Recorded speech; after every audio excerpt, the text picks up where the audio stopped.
बुद्ध के जमाने में कौशल राज्य में अंगुलिमाल नाम का एक डाकू रहता था, जिसके हाथ हमेशा खून से रंगे रहते थे। वह लोगों की हत्या कर उनकी अंगुली काट कर उसे अपनी माला में पिरो लिया करता था, इसलिए उसका नाम अंगुलिमाल पड़ा था। वह बहुत क्रूर था। जिधर उसका इलाका था, लोग उस तरफ जाने से भी डरते थे। राजा ने उसे पकड़ने के लिए कई बार अपनी सेना भेजी, अनेक प्रयास किए, लेकिन सभी असफल रहे।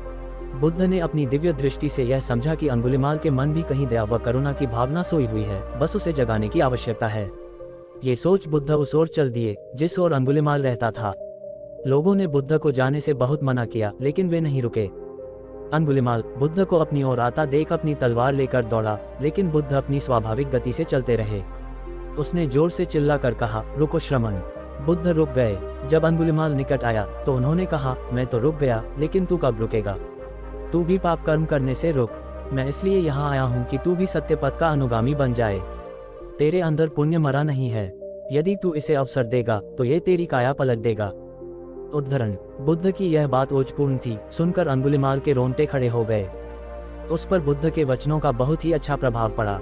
वह शीतल था, भय, घृणा और प्रतिशोध की भावना से मुक्त था। पहली बार किसी ने उससे इतने मृदु भाव से बात की थी।